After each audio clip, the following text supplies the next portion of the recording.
And to that piece of shit lieutenant that's always on his podcast, bashing us, fuck him.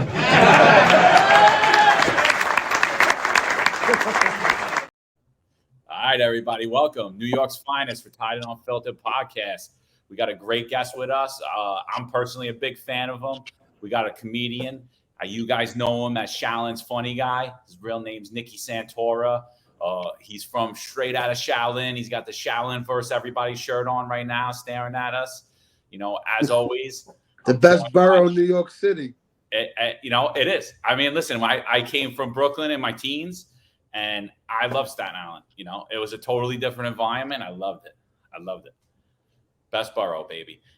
Joined by another Staten Islander, the most complained cop in the NYPD. 21st century, we just found out. He's the most complained cop in the 21st century. Nice. We found out the most complained cop in the 18th century.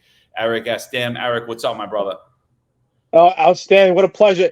Nicky, it's a pleasure to have you on here. John, always a pleasure taking this journey together. Hey, Nicky, I heard a lot of great things about you. Of course, your Instagram, you're pretty popular. You're a real Staten Island guy. You know, listen, like you said, John and I, you know, we lived in Staten Island. I lived in 4 boroughs myself, right? The only borough I didn't live in was Manhattan. So I got a great love for New York, and that's why we're doing this podcast. We're trying to fight to help get New York back. So, Nicky, tell us a little bit about yourself. Tell us where you grew up and, you know, how you became Staten Island, Shaolin Funny Guy. Well, I mean, I'm like 85% of Staten Island. I'm originally from Brooklyn, so you know, I mean, I'm from Sheepshead Bay. I moved out to Staten Island when I was like 12 years old. And yeah, man. I mean, I was just like your classic kid. Like I did graffiti, I ran around. My mother was a bad addict, so I didn't really have parenting. So I was just running wild on the streets, just going crazy. And I grew up and I turned that pain into comedy, and I became Shaolin's Funny Guy. So created like the second act in my life. Listen, dude, I just want to say, John, before you go, I just want to say. It's an amazing story, and it's true, man. It's reflective. You see a lot of the actors out there, and the funniest people are the ones that had the most pain in their life, and then you can turn that into something positive and actually make jokes about it, man. I salute you, brother. It's outstanding. Yeah, thank you. Yeah, dude, I started following you. My wife showed me the videos you made when you were in Florida, right?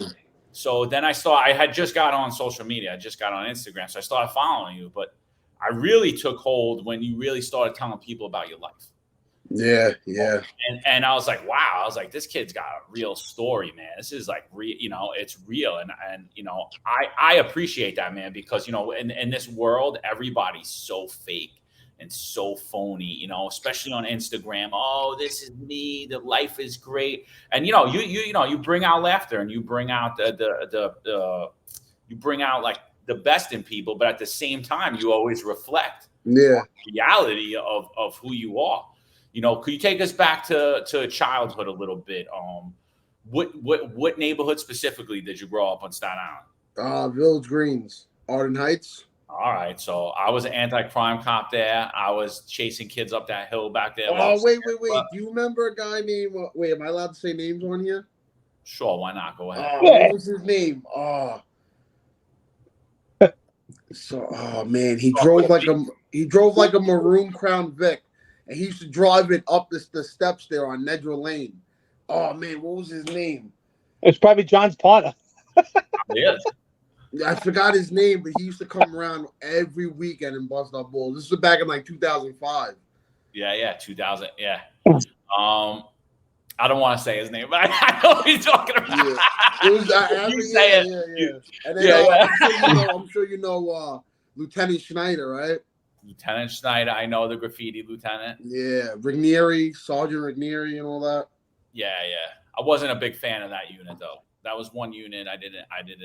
So what was your Let's talk about that. Like, what was your perception of cops growing up?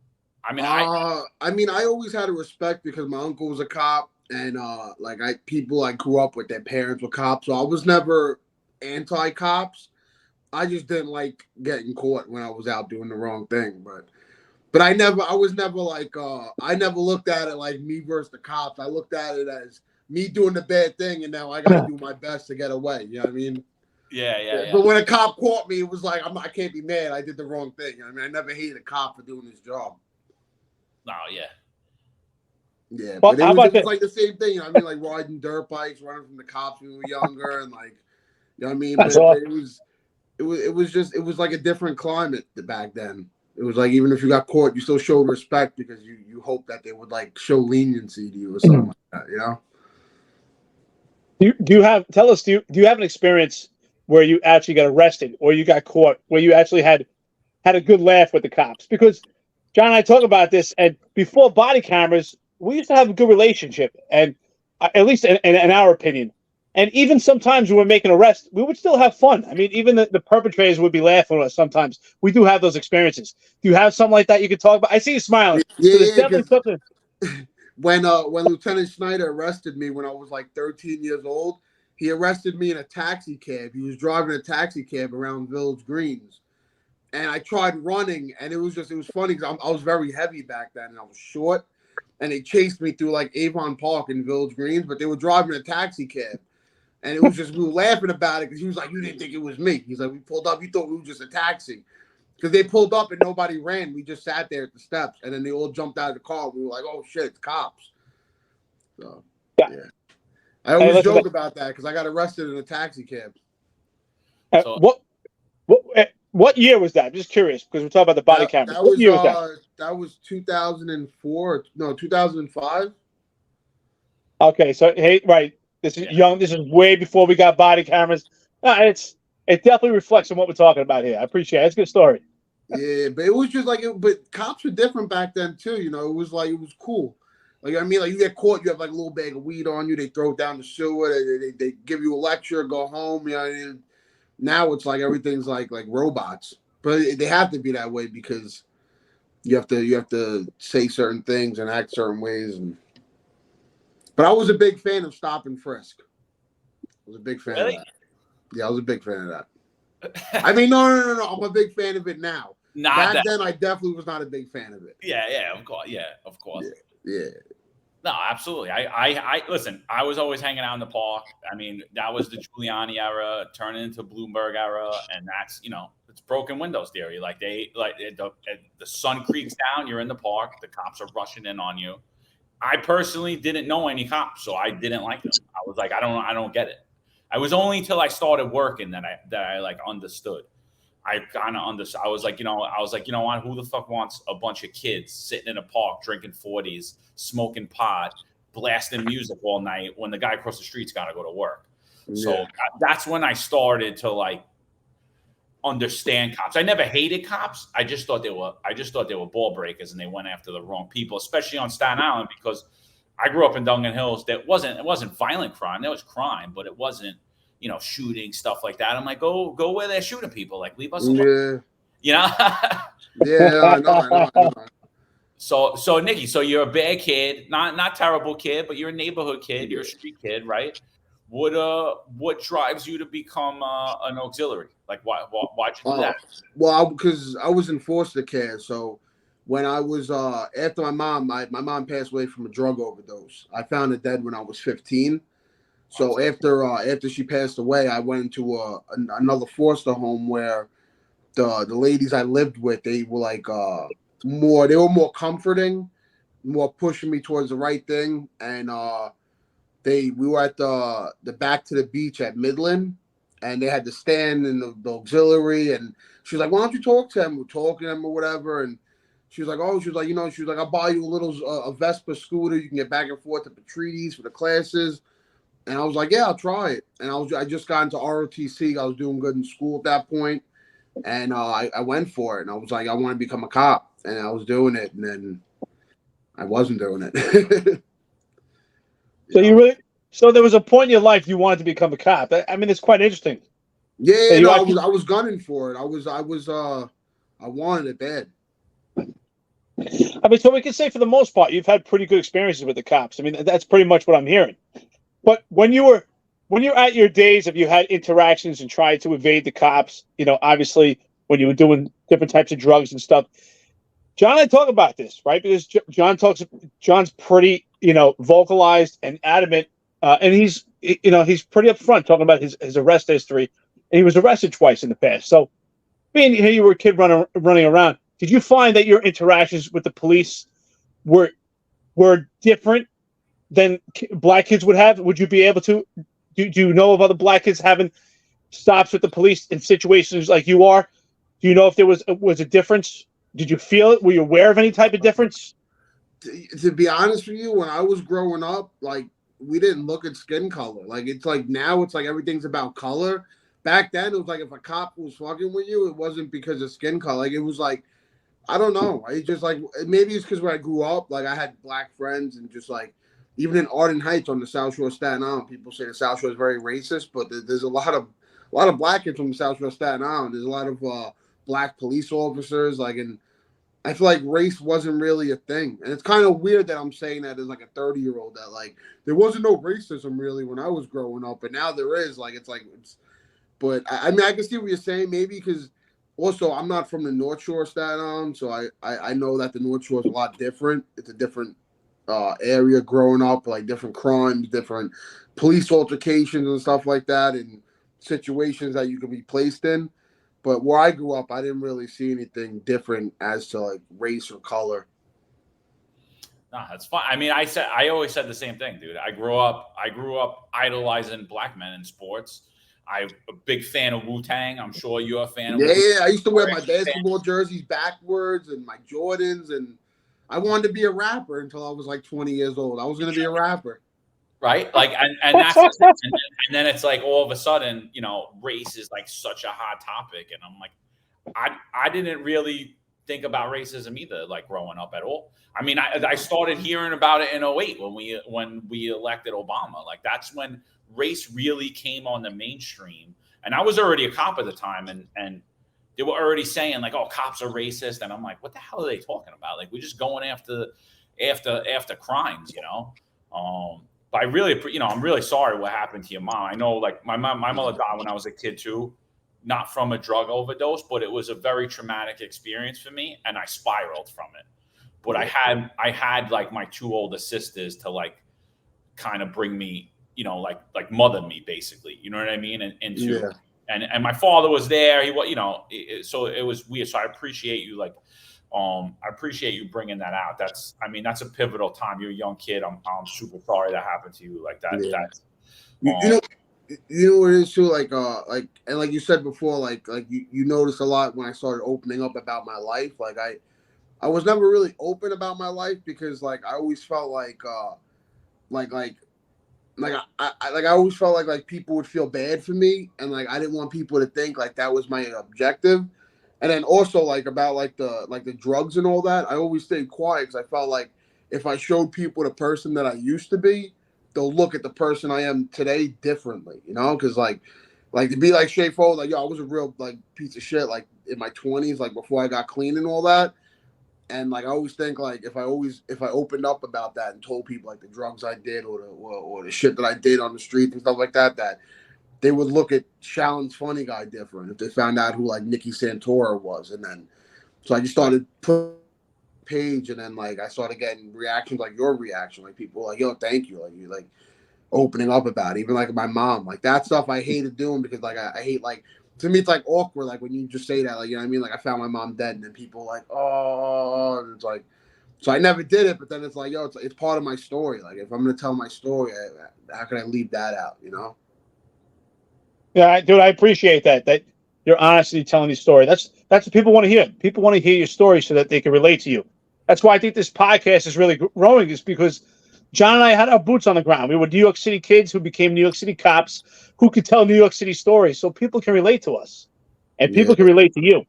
So can you tell us, since we're talking about your life, how did you get, you know, how did you start out just by hanging out in the park and obviously smoking some weed and just experimenting at this point? How did you get to a point with a life of drugs? And where did you get to the point that it started to change your life? You know, obviously to a negative downturn. Probably it was senior year. I left the foster home I was in, where I was auxiliary cop and all that, where they would like push me to do the right thing.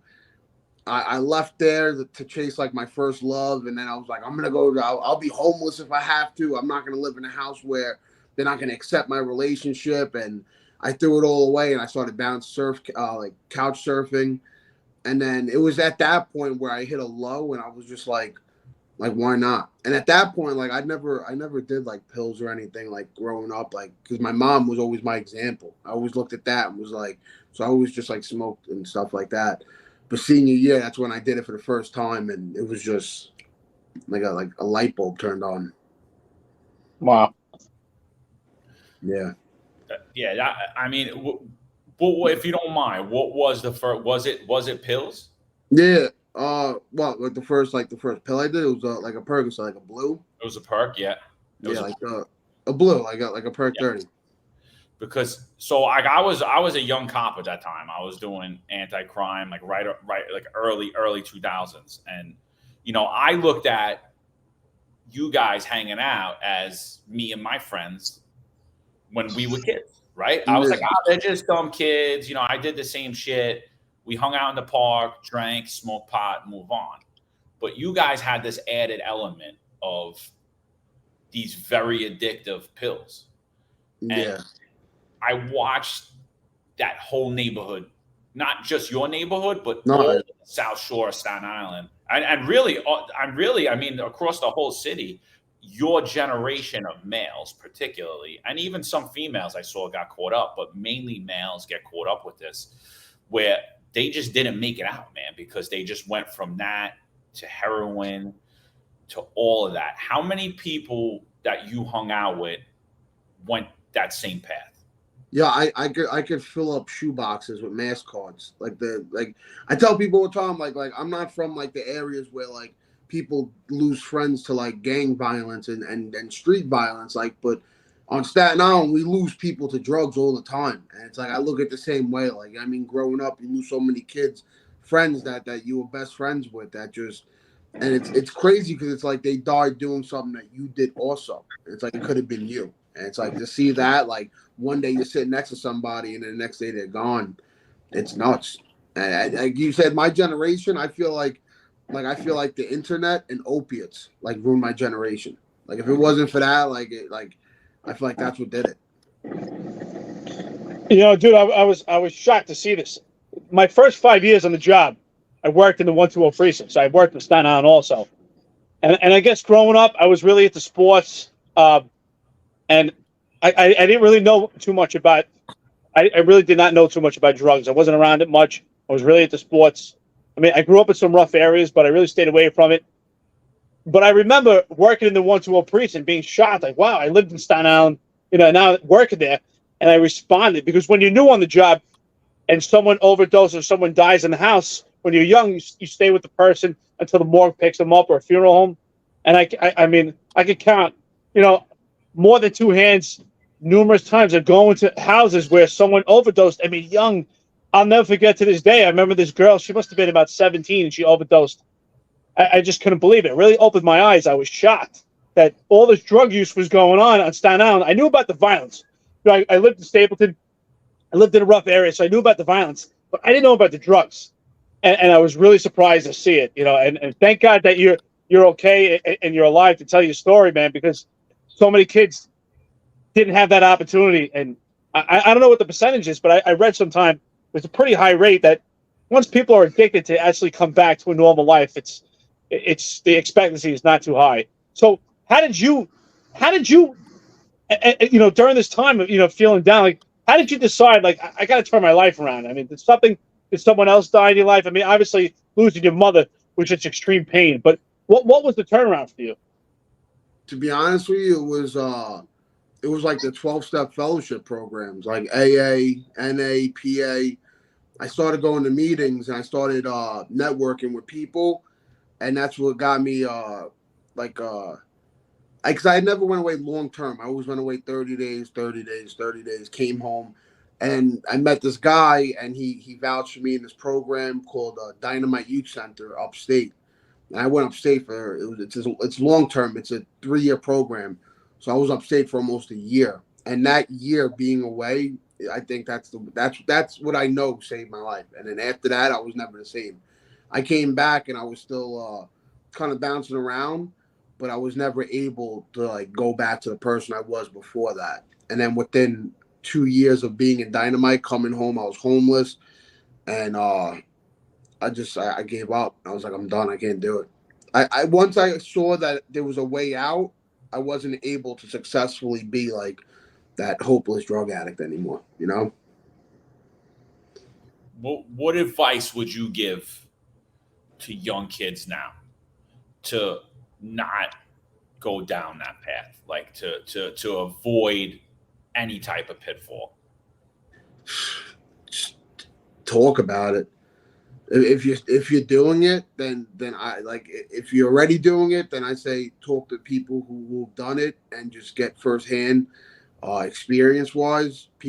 Kids who haven't done it, just don't. I mean, it's hard because like I'm thinking like as that kid, like so many people said it to me, and I was just like, yeah, okay. But like it's crazy. Like if you could just like avoid that and just that shit, it takes your whole life. It just destroys everything it touches. And even like growing up with my mother being an addict, like it was ruining my life before I even did my first drug. You know, drugs were fucking my whole life up before I even decided to do it myself. You know. What do you think about police enforcement as far as in drugs? Do you think the fear of getting arrested, like back in the day, if you get caught, if you would have got arrested, you spent the night in jail. Do you think that would have deterred you from anything that helped? Or do you think what we're doing now, where we have vending machines on New York City streets, work? To be honest with you, what they're doing now is terrible. And I think it shouldn't be like that. Like the vending machines is ridiculous because it's like, how do you tell somebody don't do drugs? But if you're gonna do drugs, do it this way. Like it's just don't do drugs. If we're gonna stand our ground on something, then it should be that. Like you know what I mean? Like because when I was out there, like if you tell me don't do it, but if you are gonna do it this way. I'm not gonna listen to the first thing you said. I'm just gonna be like, all right, well, that's where the vending machine is. That's where I'm gonna go get it. That's where it's free.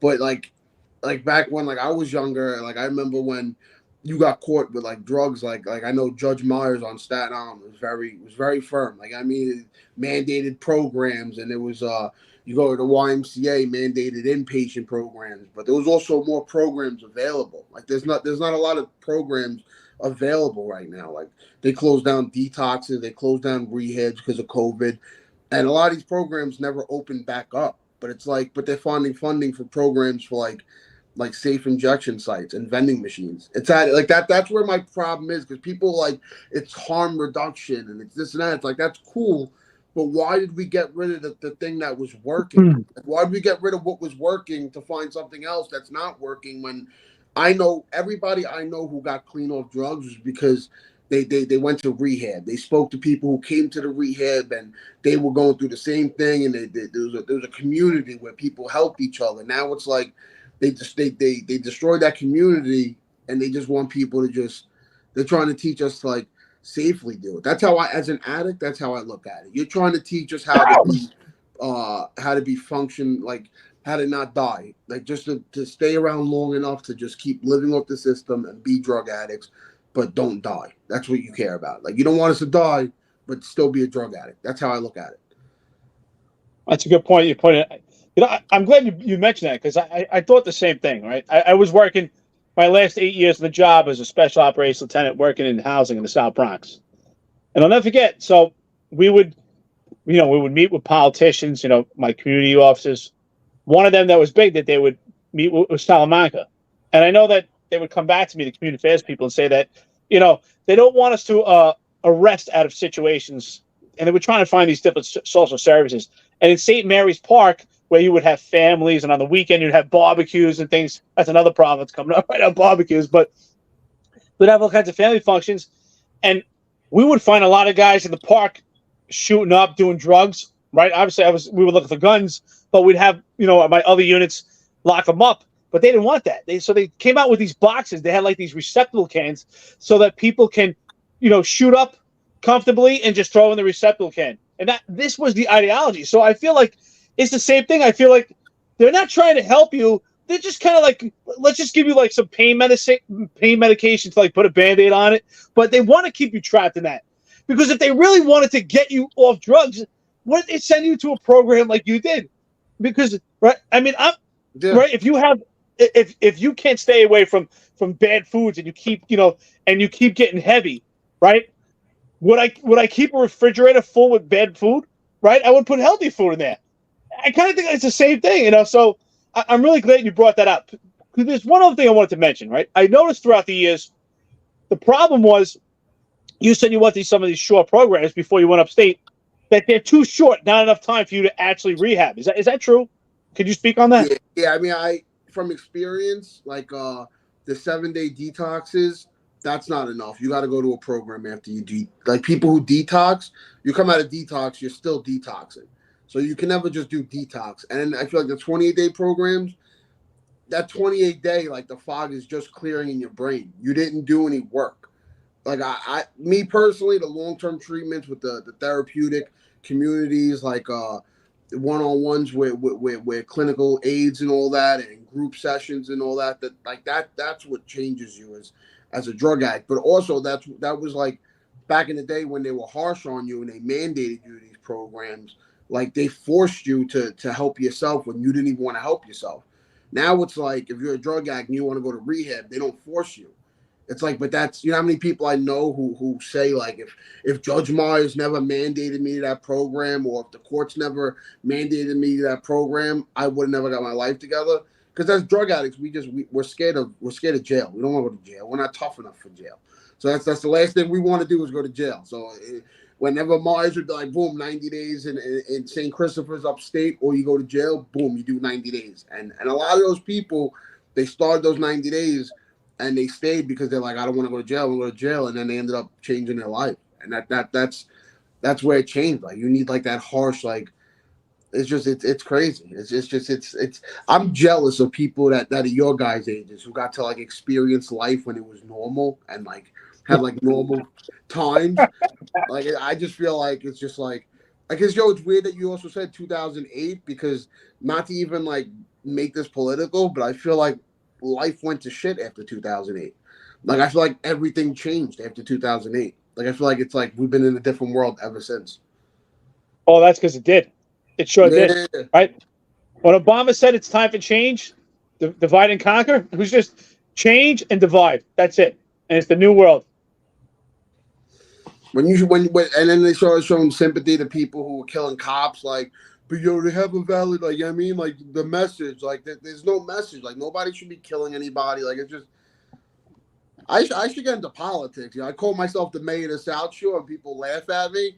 But I was telling the guy Joe Borelli, I'm coming for his job. Like I'm gonna start. I'm going. Shout out to John's the right man to speak on Joe Borelli, right? Listen, yeah. I would love it, man. You would have my full support, because that's what I say. I'm like, I want real people. I don't want the kid that went to high school and college and says, I'm going to be a politician. I don't want that guy. That guy's going to create a program for you. He's going to tell police what's good for them. He's going to tell businesses what's good for them. And he don't know nothing about it. He don't even have any life experience. Like, you would be a good politician, dude. You would, and you would be able to affect change and help people, because just right then and there, what you're saying, right? You're able to sit there and articulate why these programs fail.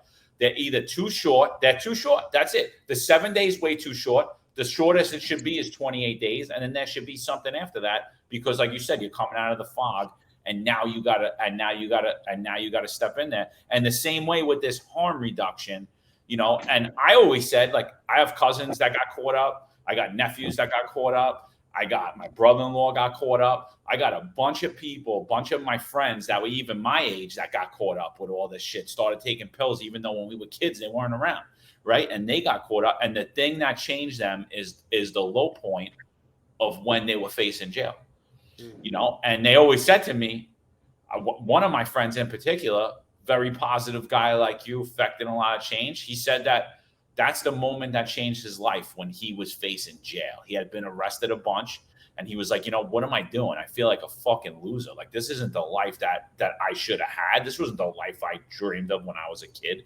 And so, like, for me, when I was locking people up for using drugs, people like, what are you guys doing? I'm like, yo, these kids need help, man. I'm not saying put them in jail. I'm saying give them court-ordered rehab. These are the kids that are doing the burglaries. They're breaking into people's cars. They're ruining their life. Their life's going to be done, and there's no way out unless we arrest them to get them there.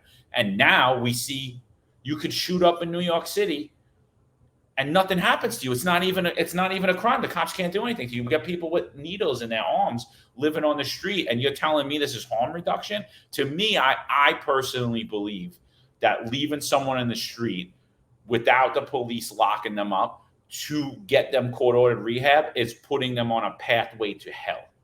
What do you think about that? I think the same exact thing. Like I said, I mean, I had a lot of run-ins with Myers, and I was on probation.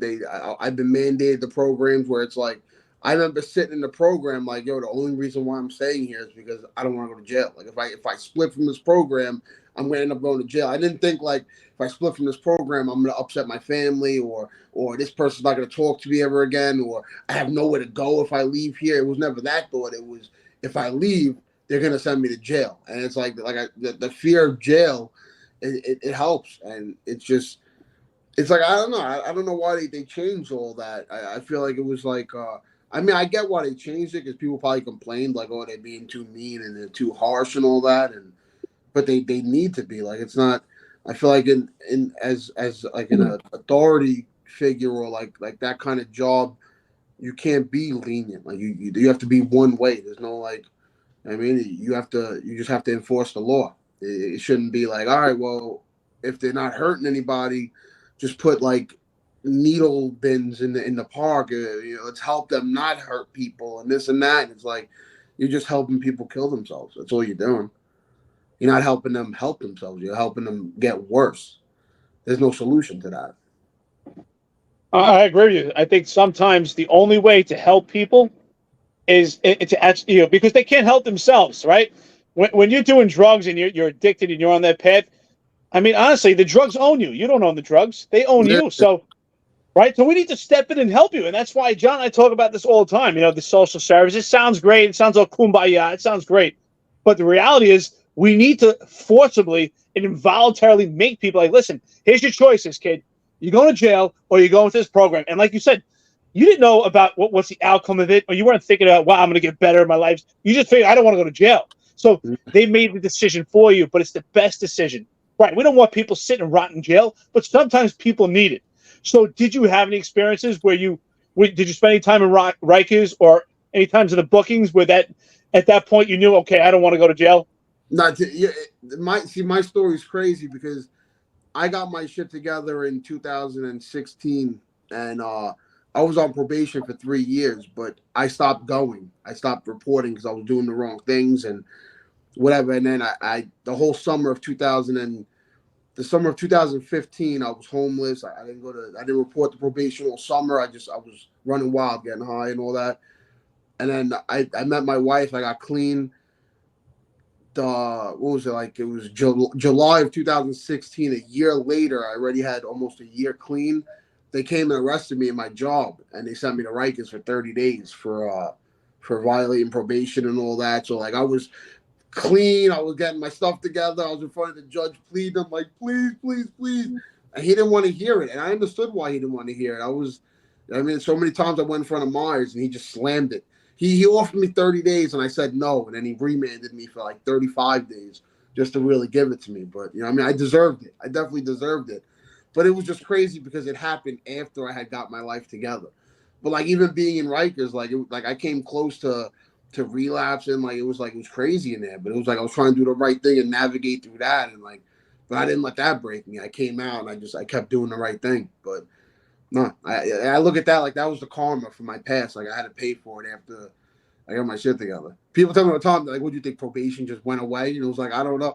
I got pulled over when I met my wife. I was driving a car and the cop wrote me a ticket for tints. So I was like, oh my God, he ran my name and the warrant never came up. So I'm good. So I thought maybe the system forgot about me. No, he just didn't run your name. That was it. He just didn't run your ticket. That was it. Yeah. He just didn't check. Or he did check and it came up as like, I just get him a ticket. I'm not taking this guy in. We're good. That's a crazy story. But you were coming out of the fog, dude. You got your life together, Yeah, right? yeah. You had some shit lingering back here. Be like, I'll take care of it. I'll take Yeah, care of it. that was God. Like if I had any little doubt that I was gonna go back out there, he was like, "Boom, here's 30 days in jail. Humble your ass out." And I was like, "Ah." Here's a reminder so you don't go back. That's good. Yeah. So dude, I'm pretty religious. Eric, Eric, Eric. I don't know. I don't want to say. I don't want to put words in his mouth. Whatever he is, he's sort of religious.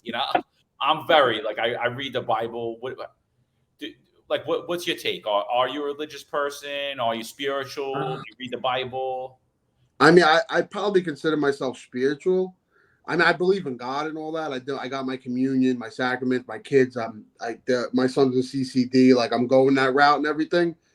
But I don't know Bible verses and stuff. But I pray. But I have a higher power. But my mother's my higher power. So whenever I have a prayer, whenever I'm in a situation, I always talk to my mother. But I'm very I believe in all that. You give what you get. You get what you give, and what you put out in the world is the energy you receive, and all that. But that's also a big part in what helped me also is having that believing in something power. Oh, something more powerful than myself per se. Now I'm quoting AA over here. I'm fucking. No, dude, I appreciate that because honestly, when my mother passed, I spiraled, and the thing that changed my life is I started to be grateful that I had a good mother. Even though it was a short time, I said, you know what? I had my mother for 19 years. She loved me. She was good to me. Some people don't have that. And it made me very thankful. And I started to say, would she be happy if she's seen the shape I was in now, or what I'm doing now, or my mindset now? And then I started to live to make my mother proud. Right. And then, so there was that higher power. And then it just kept evolving with me over time to now I just always just want to be thankful to God. I'm thankful for everything. You know what I mean? The lessons, the bad times, the good times, for everything. So I don't want to get too personal with you, but I think that your story is really powerful, and I think you have a lot to share with the world. So that's kind of why we're prying, and I know Eric feels the same. Yeah, but even like what you just said, I try to be grateful too. Like yesterday, I got up early on my one day off to work for my brother-in-law putting the bread out at ShopRite's, and I hit something on the road, blew my tire out. I had to buy a new tire yesterday, and it's yo, the tire costs more than going and working that day. It's I should have just stayed home. I would have saved money. But I started losing it. But my wife helped snap me out of shit also. I'll start going because I do go in those moods where I'm just oh, it's me, why me? And then and then the stupidest thing, well, just be thankful you had a donut. It's yeah, it's true. If I didn't have a donut, then I wouldn't have been able to at least do the work, go to a different shop. At least I was able to put the donut on the car, go about my day, finish my work, then go get the tire with the money I made for the day, instead of being beat on the work, being beat on the tire altogether. So being grateful and looking for things to be grateful about definitely helps me kind of navigate through life 100%. I always think it's kind of funny and ironic because working in the South Bronx and working in the 120 precinct and working in the Lower East Side, I always worked in black and brown areas, and I got blonde hair, reddish beard, so right away everybody thinks I'm Irish, and I've been labeled as this white supremacist, right, a state brutalizer, and the ironic part is I grew up in a Jewish home, and we weren't religious. I mean, I did have a bar mitzvah, but to this day I'm not very religious. I don't go to temple and stuff. I believe in in pride in the culture you come from. I do believe I'm more spiritual these days. I'm not really too much into religion as far as reading the Bible, but I do believe in fate, destiny. I do believe in karma, things like that. But I always just think it's quite funny. Cop watch, they're always calling me a white supremacist. I think it's kind of funny because I don't think the white supremacists were like me either. So, but dude, you got a hell of a story. I want to ask you a question. If you feel uncomfortable, please tell me, because we have a huge mental health problem going on with the NYPD. Police officers around the entire country, but especially the NYPD, because the internal pressures, the morale is so bad right now. I mean, they're getting bounced around like yo-yos with all this crazy legislation.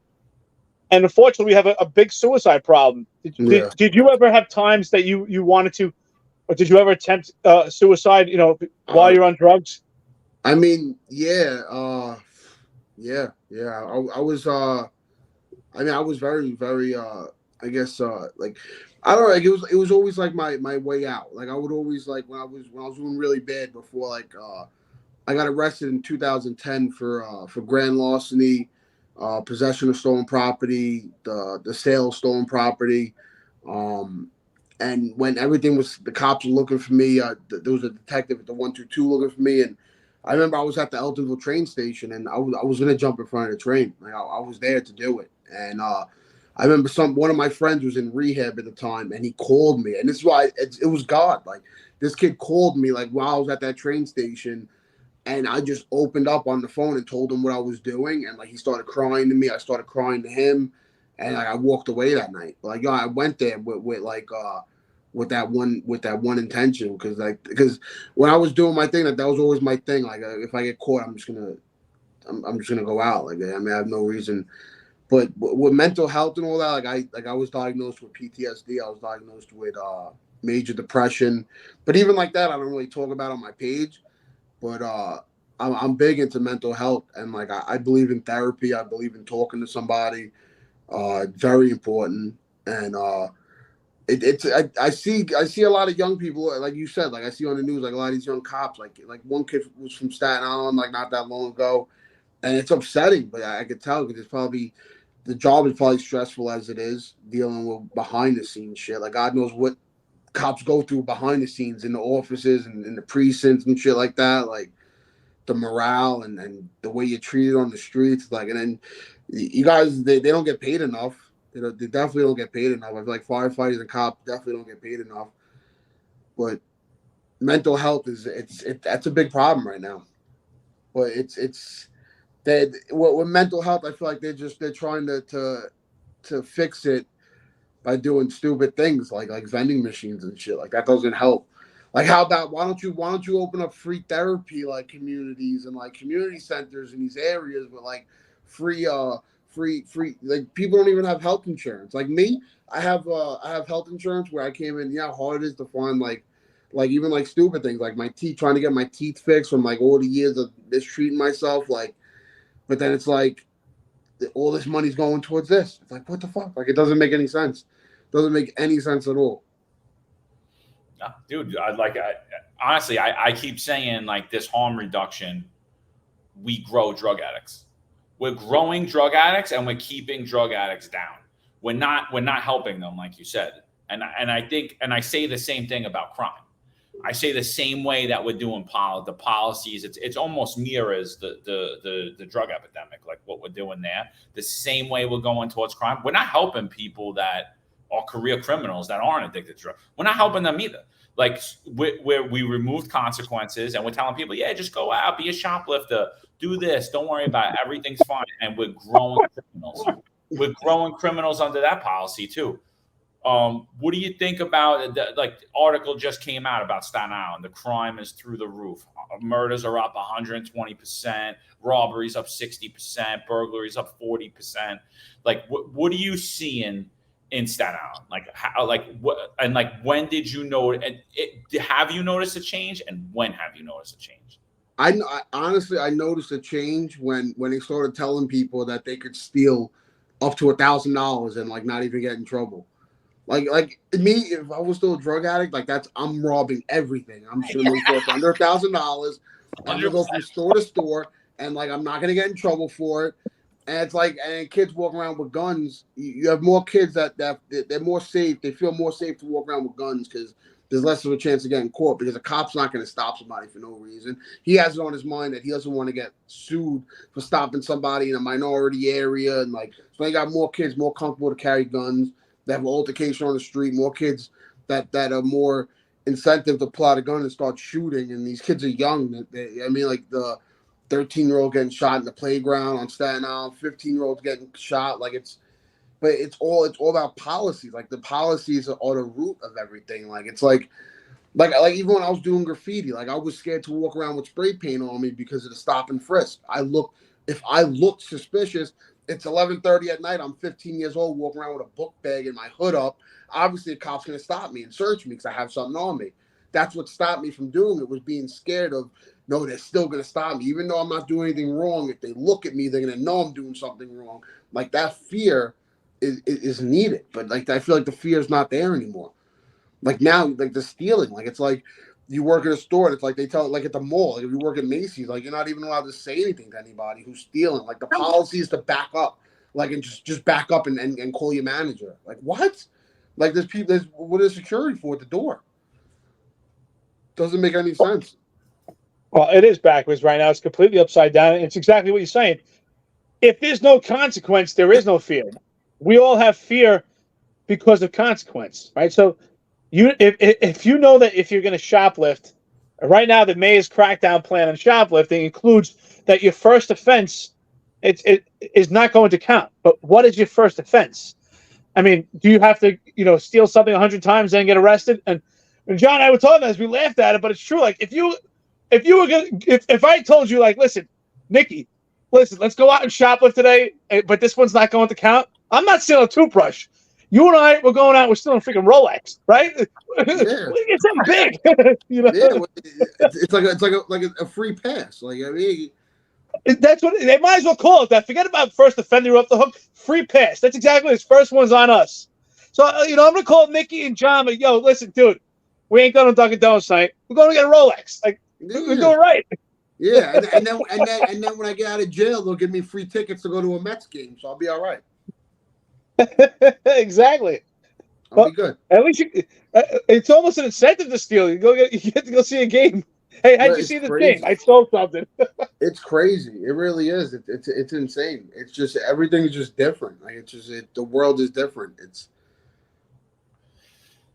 Yeah. So listen, I want to hear about your come up, but before we do, we'll just keep it in the negative area. One more question, and then we'll go. Yeah, I'm an open book. De Blasio, Adams, who was a better mayor in your opinion as of right now? Honestly, I'd rather shit in my hands and clap than deal with both of them. To be honest with you, they're both terrible. It's not.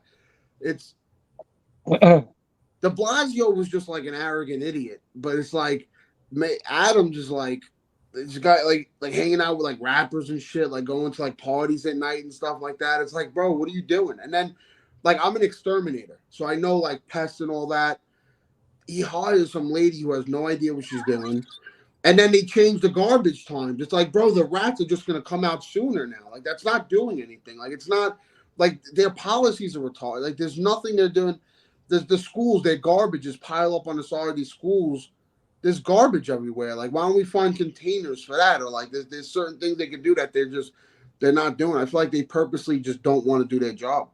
The lady he hired worked for the Board of Ed. She learned how to keep rats out of school buildings. Like, what does that have to do with New York City? Like, I tried getting the job. I applied for it, but you need a bachelor's degree, not associate's, or was it one of the degrees? But I never went to college, so I didn't qualify. But it's like, it's common sense. Like, we're gonna change the garbage times. It's like, what is that gonna do? It's not. They're just gonna get up early. They adjust to like their environment. Like everything. This whole city is just ass backwards. To be honest with you, I'm still kind of kicking myself in the ass for moving back here. So I got 1 foot out the door already. I might make my way down to Texas. If I blow up on social media and I get a little bit of money, I'm buying a house in another state. You know what's funny? I got to tell you, I was in Texas first week of February. I went to some of the areas. I went to Austin a little bit, but I went to some of the areas surrounding Austin. I went to Fort Worth, went to Dallas over there, San Antonio. And dude, I couldn't believe how many people I met from New York and New Jersey. Like every other person I met. I went to a couple of jiu-jitsu places over there. I went to Tim Kennedy's place. And every other guy I met I was like, where are you from? New York, New Jersey? I was like, wow. So, dude, it's flooded with New Yorkers right now. That's how it was in Florida. When I moved to Port St. Lucie, my neighbor was like, oh, I'm Joe. I'm from East New York. I was like, oh, my God. I was like, I'm trying to escape people like you. One guy, my other neighbor was Miguel from Flushing, Queens. Yeah. It's like the sixth borough down there. You try to leave them, they came to you. And then you move down there and everybody thinks you're a liberal. That's their first thought is like, don't New York my Florida. So I'm going on like job interviews and they're like, what do you think about Ron DeSantis? Like I tried to come in a corrections officer down there and like they were grilling me, the captains in the interview, like trying to find out my political thing. I was like, yo, I'll get DeSantis stamped on my ass right now. I was like, I fucking love Uncle Ronnie. I was like, I ran out of New York with my shit. Your interview was all about politics, right? They didn't even ask you about the job. And then they dubbed me the job because I did time in Rikers. The warden was able to say no because of my I did time. Like if you done time in jail, it's up to their discretion to say yes or no. So he said no. That's what. But I got in touch with the detective that arrested me. He sent a letter, the police report. He was like, yo, I follow you on Instagram. He's like, you're doing good shit. Like he knows me, so it was crazy. So Staten Island helped me out getting the paperwork and everything, like the documents from the court. But because I thought I was gonna get my way into the police department because the sheriffs, if you do 2 years correctional, you could switch over to the sheriff's department because you go through the same academy. So I was gonna do that. I was like, there's my way in. I'm gonna get into law enforcement. And they dubbed me. Shit. Everything. And that was a rat. Yeah. Everything for a reason. So what happened? When did you move down to Florida? You moved down during COVID or? I moved down last year, March last year. Yeah. And then I came back August. So you weren't down long at all. No, 6 months. 6 months I was back. Yeah. And then how'd you start? You have a huge following now, dude. You got like 100,000 followers on Instagram. Yeah, I mean, I started this way before COVID. Like, I started my page in like 2017. Why? What was the thought? Like, what did you just do it like fucking around or just for your friends? Yeah. Like, to be honest with you, it started off with like, I didn't want to post things that like my wife's family would look at me weird for. So like I made a separate page that like had nothing to do with like my in-laws. I did a video about jerking a guy off for a Manhattan special, and my wife's grandmother deleted me on Facebook. I swear to God. I was like, what kind of grown man jokes about stuff like that? Like, I was just like, fuck.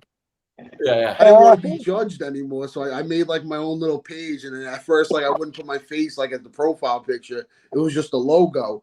And then I was making memes, and I was like, I'll do funny videos. And then like it just turned into one thing. And then what it was, I was trying to make like Shallon's Funny Guy, and then once I just made Shallon's Funny Guy like me and just became like myself on the page, and like I opened up that I was a conservative. I lost a bunch of followers and shit, and then you know what I mean? I shot myself in the foot. I waved one Trump flag, bro, and it was done. They made a Shallon's Racist Guy page with my face and everything. It was bad. They would DM me. They were like, your wife loves black penis and shit. I'm like, Bob, what the fuck? Like, I thought you were funny. You're just another racist from Staten Island. And people going crazy. It's like, yo, I waved one Trump flag. One Trump flag. It was a Trump 2020 flag. Like, I was drunk with a bunch of conservatives in Pennsylvania. My father-in-law lives up there. You were probably thinking about going back to Florida. I'm still thinking about it. Go to Texas, man. Texas is great too. But Texas, a lot of Texas is going blue. Like I said, when I was Fort Worth, Dallas was cool, but around Austin, it was a lot like New York, the politics. Yo, to be honest with you, I feel like pretty soon I'm gonna have to leave America at this point. You might have to. That's where it's going. I feel like all these politicians all like know what's coming, and they're all gonna bail to like China or something. Like they already have like preset plans with these people, and they just let America go down the toilet. Because it's like some of the shit they're doing these days, it's like, yo, it's like they want us to just die. Like, you know what I mean? Like the other day with the Canada on fire and the smoke and the skies are yellow. I'm like, I'm not falling for this shit. I'm like, they're gassing us right now. Like they're trying to take us out. That's what it is. Did you have your COVID mask for that? Me, no, I'm still not even vaccinated. I still never got vaccinated. I told my wife, I said my sperm's gonna be worth money one day. What you think? I just openly said that, and I've been showing a fake COVID card to get into restaurants for the last 3 years. Yeah, that's what really made me leave New York. Was like I had to make a fake COVID card for my son to eat at Dave and Buster's. I was like, this is bullshit. I was like, I can't live here. No, yeah, that's why I left too, dude. That's why I'm in Florida. That's why I left the police department and everything. I was like, fuck that. I was like, I'm not getting vaccinated. Yeah, like, Terminex wanted me to get vaccinated. I never even went back to Terminex. Yeah. Wow. Yeah, crazy. That was a bad time in New York. That was especially in the city, man. It was like I was like, what the hell is happening here, man? You know, I don't understand. And then I took a trip down to Florida, and I sat in a bar, and I was like, wow. And I was served. They were serving me food. Yeah, right. Mask on. People were shaking my hand. Hey, how you doing? Where you from? And I'm like, what the hell is going? Like, why is it's so different there? And it just bugged me out. And I was like, you know, and then when they were like, oh, you got to get vaccinated or you're fired, I was like, all right, you know, I'll just retire. I was like, forget about it. I think New York, I was like, New York just doesn't align with me and my kids and my family anymore. So we bounced. That's the part that used to bug me out. Like, right, you're sitting down and you have to wear that stupid mask, but then if you're drinking or eating, like you can't get COVID as long as you're drinking, you know. Yeah. But the second you're not drinking, somebody's coming over, put your mask on. Like, oh, hold on, but I'm drinking. I can't get it. Well, my favorite was I went to Villa Roma, and in Villa Roma, you could only drink at the bar if you order chips. Like, what the fuck? Like, I have to order, so you have to eat to order to drink, and they were calling them Cuomo chips. Yeah, they were selling Cuomo chips. I was like, yo, some of the rules were just like ridiculous. Like, and then, but it was like the stupid shit. Like, you can't go to the beach, but then you turn on the news and you see Chris Christie on the beach with his family. Like, it's like, yeah. Nancy Pelosi's getting her hair done in a salon, and I got my wife crying because she hasn't had her hair done in 6 months. Like, to be honest, dude, that's what really drew me into politics was that like not even like Trump becoming president, like because I voted for Obama twice. Like I was maybe I was considered a Democrat, but I was also living off the system. I had a free phone. I was getting into any rehab I wanted, so I was living good. And then I got a 401k and a job, and I was like, oh shit. But with Trump, it was like I didn't pay attention at first when he got elected. Like I didn't think like whatever. And then like the Kavanaugh hearing, I started seeing that, and then like shit started popping. It was like, yo, that's not fair. Like that's not fair. Why are they doing this? And now stupid shit is like, yo, they trying to give this guy 20 years in jail, and Hillary Clinton fucking like bleached her servers and like was throwing shit out and like. What, bro? She had staff like folding paper and hiding their socks and leaving the scarf, and but that's what brought me in. That's honestly why I want to get involved in politics because I'm so pissed off at how fucking untreated people are, and like it's like I feel like if you want change, like you need to step up and do it, or you need to be a voice. It's like because nobody, especially Staten Island, because to me Staten Island is like the last part of New York that's like real New Yorkers, like where like my friends' fathers are all like city workers or cops, and like you go to Brooklyn, Brooklyn's not Brooklyn anymore. It's like people like old yuppies and shit telling me how New York should be, and like I would love to get involved in trying to keep Staten Island because they're trying to change it. They're trying to change like the whole the Congress seats, right? They're trying to make it so that like Manhattan's part of that, so they can get rid of Nicole Malliotakis and get fucking probably Max Rose back in there. Yeah, I saw Max Rose at ShopRite, and I took a video like really like messing with him, and I was gonna post it to try to go viral, and I ended up not doing it. He was like standing there, and I was like, yo, it smells like shit over here. I'm like, what is that? And I look, I'm like, oh, it's you. I was like, yo, you smell like shit. I was like, that's all the shit you talk. And it was mad funny. But after the video, I ended up talking to him, and he was like, why don't you like me? I was like, because you didn't do anything, bro. I was like, you promised all that shit. I was like, you didn't do nothing. I was like, I sit in traffic every day on the Staten Island Expressway. I was like, and all I think about is you promising me that you were gonna change that. I was just messing like busting balls, but even like Nicole Malliotakis too. I feel like none of these people do anything. Republican, Democrat, like I feel like politicians are just they care about themselves. Yeah, I say that all the time. I said all the politicians on Staten Island. They're all Republicans, Malliotakis, Borelli, Riley, all of them. I saw them all hanging out with Rose one night. I bought Max Rose and Mike Riley a drink one night. And I just thought Max Rose, I just thought that kid was the phoniest person I ever seen in my life. He walks around with that smile. He's like, biggest smile in the world. And I was at some event in Mount Loretto. I think it was like an Italian festival or whatever. And he sees me and he's walking and he sizes me up and he like turns and he like goes to the old people with his fake smile. And I'm like, this kid's such a phony, man. like such just vying for votes, you know, like the baby kissers. Yeah. But that's all of them. I say even the Republicans on Staten Island, like they would easily be Democrats. If they were in Brooklyn and their base was Democrats, they'd be pandering to them. So they just pander to what's there, you know. So that's why I say, like, we really do need real people. You know, they got the guy Carr. He's in city council. You probably don't even know him. Most people in Staten Island don't even know him. He's on city council. He's in my seat. I forget the district, but it's for Dungan Hills, Newdorp, all over that area. Dude, the guy's silent. I don't even know what he does. I don't even know how he gets paid. Like, and you know, and they're just silent and they do nothing. Like, we need real people in there, real fucking change. They need to get Scott Lebedo in there too. We need to get him. Scott Lebedo too, absolutely.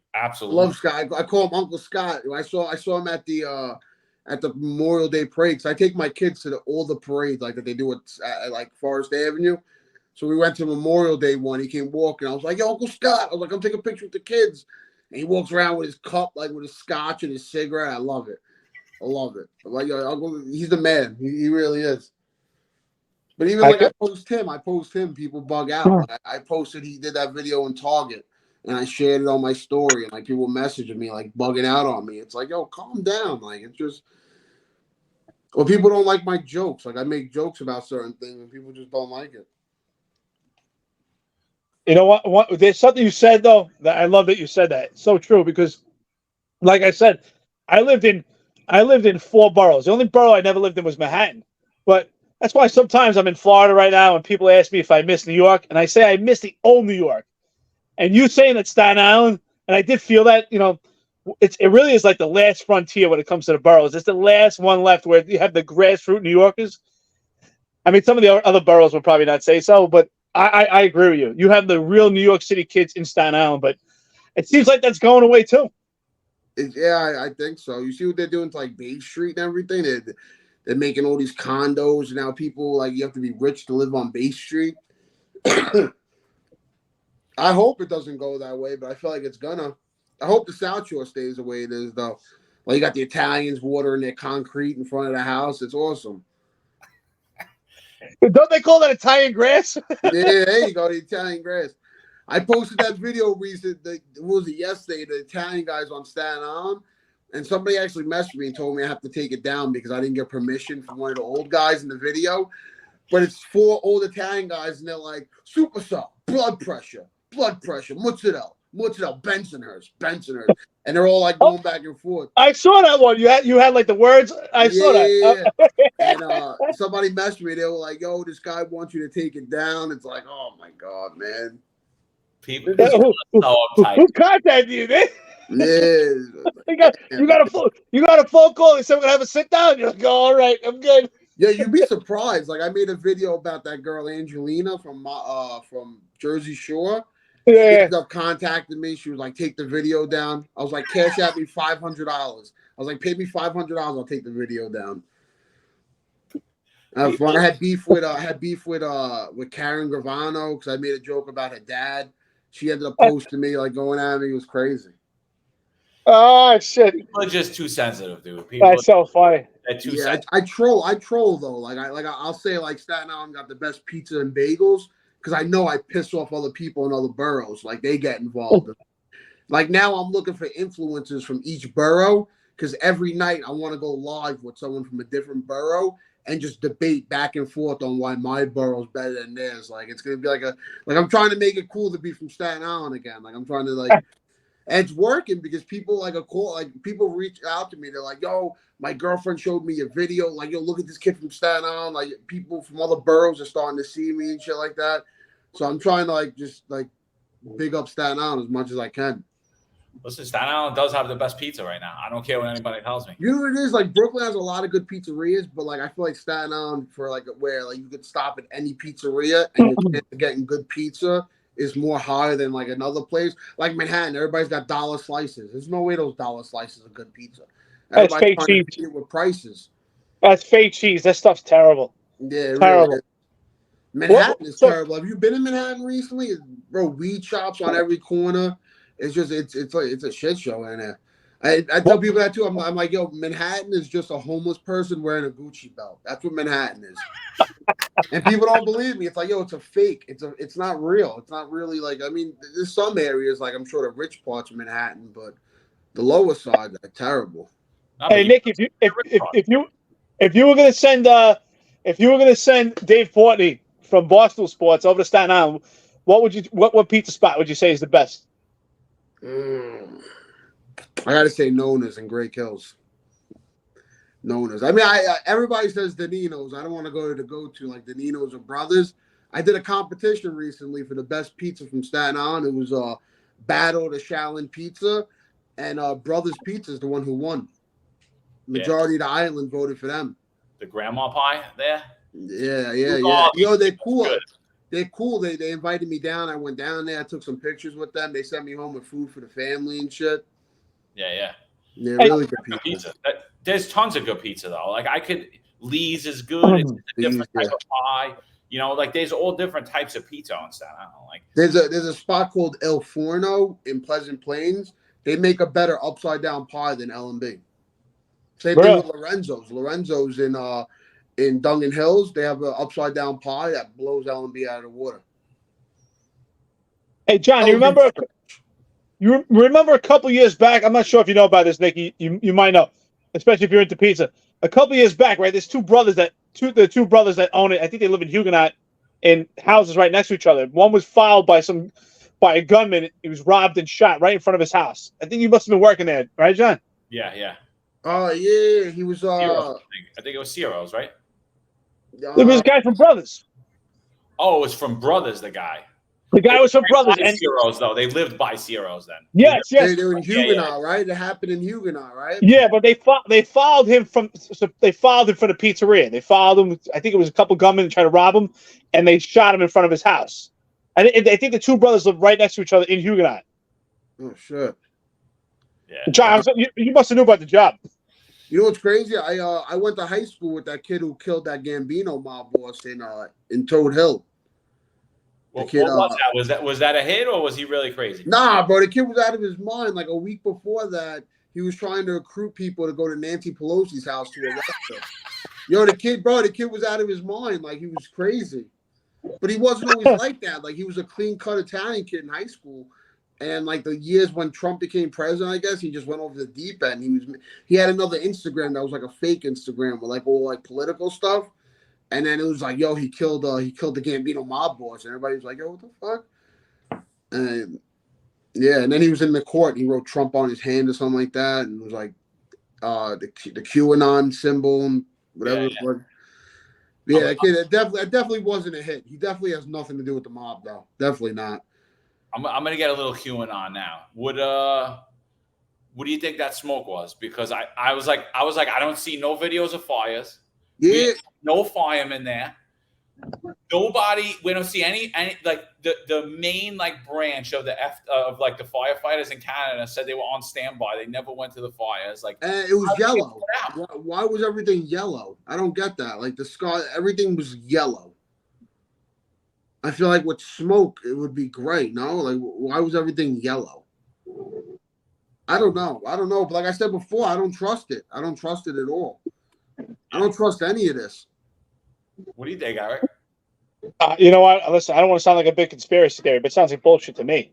Honestly, they got everybody. It sounds like they're preparing everybody for another COVID or something. I mean, even my mother was talking to her. She's like, I gotta wear my mask outside because the sky's yellow. I don't listen. I'm not. I wasn't. They wanted my kids. They wanted my kids to wear masks to school. I told my wife, I was like, "You're not putting fucking masks on them." Yeah. I was like, "For what?" I was like, "They're inside the building. What are they wearing masks for? They're gonna be sitting inside the building with masks on?" I guess they figure they start with the most liberal place, Canada. I know, but it's just crazy. It really is. I don't want them to boot us off YouTube because they're saying we're putting out misinformation, but this just doesn't sound right. It doesn't add up. Yeah. Yo, if we're gonna put our tinfoil hats on right now, I heard that guy Justin Trudeau or whatever. I heard that's Fidel Castro's son. What? Really? That's you never know. I don't like that. I don't care what he is. I don't like that guy. I don't like him. Yeah. You know what he reminds me of? He reminds me of like the kid from like Ohio that moved to Brooklyn and he lives in Williamsburg. He's like, I'm from Brooklyn. He's got his like sandals on. I'm like, you're not from Brooklyn, bro. Yeah. The guy. Oh, The I guy hate that. like when I lived in Florida, people were like, "Oh, you're from New York? I'm from New York City. Oh, yeah, where you from? Syracuse. Like, you're not from fucking New York City. Like, you're not from New York City. You're from upstate. Like, it's not even, or like Long Island. Like, bro, you're not from New York City. You're from Long Island. That's like Connecticut. So dude, what's up with your stand up, bro? Like like I saw you did a couple of stand ups. I saw you did a big one. I think. To be honest with you, like I found like a real like a love for it. Like I've been writing down. Like I love like working on material and everything. It's just life is just so crazy, bro. Between work, the kids, trying to find second income. Excuse me, like working after work, and because in New York City, you got to have like 3 jobs and you got to do a little illegal shit. Like that's what you got to do right now in New York City. And I'm trying here. So, well, I just want to remind you that the mayor's crackdown on shoplifting. Your first offense doesn't count. So go out, get yourself a nice Rolex. You can sell it, right? And then after that, if you have a problem, you just go to the kiosk, and then they'll give you social services and tell you how not to steal. Because it's bad for you. And then worst case scenario, I just go down to Mexico and I just sneak back into the country, and I get everything for free. That's my last. Hey, listen, if we go to that vending machine and get some of that stuff, how much could I make for selling some condoms and crack pipes? How much could I make? They're giving like these cute little orange plastic razor blades too to chop your drugs up. You see those? Oh, and then the straws are like glitter. I want to know if those straws are plastic, because I want to know why I can't get plastic straws in 7-Eleven, but the fucking crackhead can get plastic straws with a sniff kit. And it's like, lip balm and everything, so you don't burn your mouth on your friend's crack pipe. It's just, it is mind blowing. Like, and it's like, I'm a 30-year-old. How am I a 30-year-old saying that this is mind blowing? Like, these people in politics are like 50, 60 years old. Like, that's why I know it's bullshit, because I know these people know that it's wrong. Like, there's no way that these people don't know in their minds that they're just ruining it right now. Like, that's how I feel with New York City. The way they're just making things, and just. Like with COVID, I feel like they were just throwing shit at the wall, and whatever was sticking was sticking. Like you said, the restaurant, like you can't wear your mask if you're standing up, but if you sit down, you can take it off. It's like, COVID. You can't get it when you're drinking. Yeah, or like I went to Burger King. I couldn't go inside Burger King because of COVID, but I was able to hand her my money through the drive-thru. It's like, I'm not wearing gloves. She's not wearing gloves. She's touching my money. It's like, but I can't come in there and just order food. Like, it makes no sense. It made no sense at all. I saw a video, the North Carolina like CDC director, and she's saying how they came up with COVID policy, and she's like, yeah, so like I called the South Carolina girl, and like we were like going back and forth, and I was like, oh, you're doing that? I'm gonna do that too. And like that's literally how they came up with policy. That's how it was here. What was it? It was Cuomo calling Murphy, and then calling the Pennsylvania guy or whatever was in Pennsylvania. Like, fucking. That's pretty much what they did. They went like, what do you think we should do today? Oh, well, if they're drinking, they can't get COVID. Okay, well, let them know if they're drinking, they can't get COVID. It was nuts. It was nuts. It really was. And it was like, and then what I didn't like was like, if you talked about it, like you were ridiculed. Like as a comedian, I wasn't allowed to like have like a voice, or like I wasn't able to joke, especially like the whole Hunter Biden thing. Like I can't joke about it.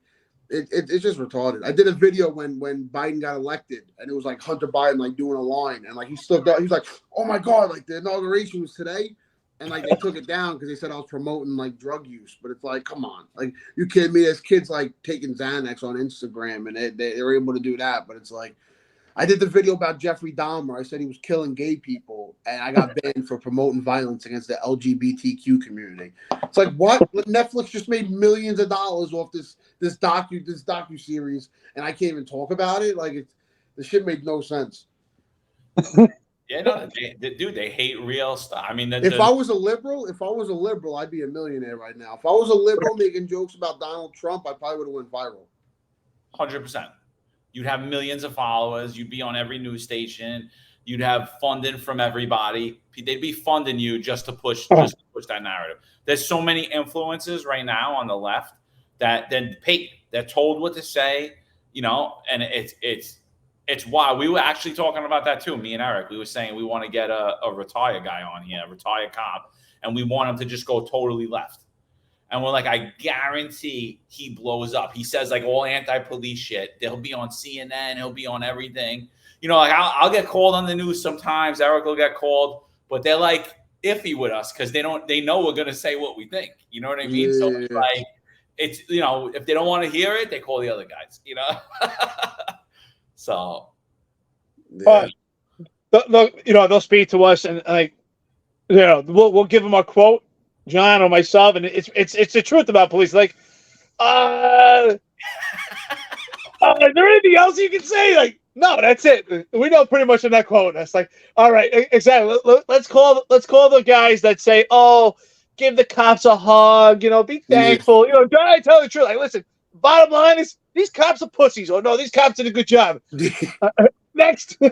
Hey, listen. You got any good jokes about cops, bro? Come on, you gotta have something. Yeah, I did. Oh my god, shit. That's all right. It's good. I did. I was delivering pizza, and I delivered to this house, and it was a bunch of cops, but it was like the cop's 1-year-old daughter's birthday party, but the baby was sleeping, so now all these cops are just chilling in the house getting drunk.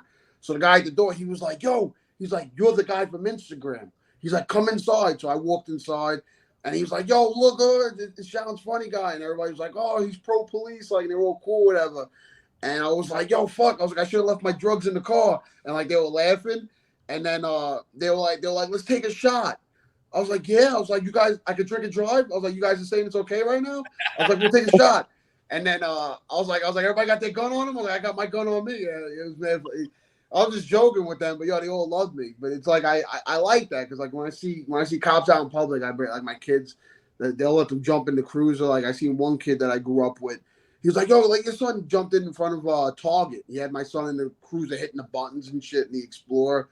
Like just having mad fun. But yeah, I mean I don't really have any like cop jokes. You gotta start abusing Staten Island cops. That's what you gotta do one. Don't do it too because you don't want. I remember when I was younger. Was it really like this where like the older lazy guys worked at the 1-2-3? Like was that how it was? Because like growing up on the South Shore of Staten Island, I felt like I never dealt with young cops. Like growing up like in Huguenot, Arden, like I feel like it was always older guys. Like and then now like being out I'm older, I see like a lot of younger cops at like the 121. Like stuff like that, or like the 120. I know a couple of people. I got arrested once. I was at the 120, and I'm in the cell, and the kid, I'm not gonna say his name. He's standing there, and I'm like, "Yo," I'm like, "It's me." I'm like, "It's Nicky." I'm like, and he's looking right at me, and he's pretending like he didn't know me. I'm like, "Bro," I'm like, "It's me." I'm like, "You know my," I'm saying it. I got so mad. I'm looking at the people in the cell. I'm like, "This motherfucker's pretending he doesn't know me." I'm like, "This fucking ridiculous." He's probably sitting there like, I gotta pretend I don't know this crackhead. Like, it's like he didn't want his officers knowing that he grew up with a crackhead. Yeah. No, but when me and Eric came out, it was a lot of older guys. Like the whole job was older. Now you don't have older guys staying on patrol, like doing police work anymore out in the street. They get off the street, or they move up, or they retire. I had a buddy of mine. He was an officer. He got shot in Brooklyn. He was in that YouTube video where they were in the staircase, and the guy came out in the hallway shooting, and they all fell down the stairs and like fell on top of him, and he ended up taking a bullet to the leg. And in the hospital bed, they promoted him to detective, and he said they did that because they avoided him suing or something like that. Like so, they promoted him on the bed. So now he's a detective, mad young kid. I think his squad made him wear like cowboy boots or something like that for like the first 90 days. That shit's cool. I know a lot of cops. A lot of kids I know became cops. And also being an exterminator, I meet a lot of cops on Staten Island, and they all give me PBA cards as tips. You can forget those right now. Well, yeah, I mean those don't even matter. So we lost them. Ah, shit. We got your back, brother. All right. Bob, you running out of batteries? Yeah, I got you. We got you. No, my wife was calling. That's all right. We won't keep it too much longer though. No, she's not even home. I think she thinks I'm dead. My wife's at Target, you know what I mean? But I send her to Target. She's gone for hours. What'd you get? What, a Pride shirt? She went to go get a bathing suit that she could tuck.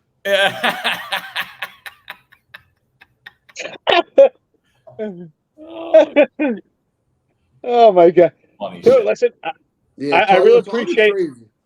What's that? Target's crazy. I mean, Oh yeah. all these companies. I don't get it. Like, how come in June, like, you don't see that that's fake? That these companies never express like pride just in June. Like, it's like, and then the like the Air Force did it, and then people complained, and the Air Force took it off. They made like the rainbow logos. Yeah, everybody's doing. The White House did it. They dropped the whole flag, the whole thing. I took my kids to the St. Patty's Day parade here on Staten Island, and they were so mad that they weren't able to like fly their flags. They had people there handing out like rainbow flags to kids, and to me, it's like, yo, like, that's just fucked up because kids don't know what it is, and now you got kids waving them, and you're gonna take pictures and post them on SI Live and all that, and be like, look, even the kids showed up to support, and it's like, no, these kids are just waving rainbows, like. And then I made the meme. It was like, I thought I went to the St. Patty's Day parade, but it ended up just being the Winter Pride parade or something like that. And people were like, you're homophobic and all that, and they tried canceling me, and it was like, what? And I'm arguing with people. It's like, I had lesbian foster parents growing up. It's like, people get me pissed. I just gotta say, dude, I think it's hilarious that you were working during COVID. You were working at Terminix is pest control, right? Yeah.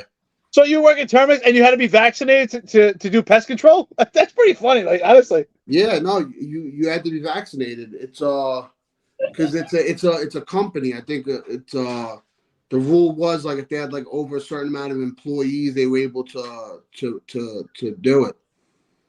But even like I have like friends who their fiance were not 8 months pregnant, had notes from the doctor saying that they didn't have to get it, and the board of the education, the board of ed or whatever, didn't honor it. It was like, no, you still have to get vaccinated. There was none of those. What are those called? Like when you get a letter from your doctor. What? Like an exemption. Yeah, but I heard they weren't even respecting any of those. Yeah, nothing. Yeah, they've completely violated the law for COVID. Absolutely insane. Absolutely insane. I hope some people are able to get some reparate some fucking money for that, whatever. Yeah.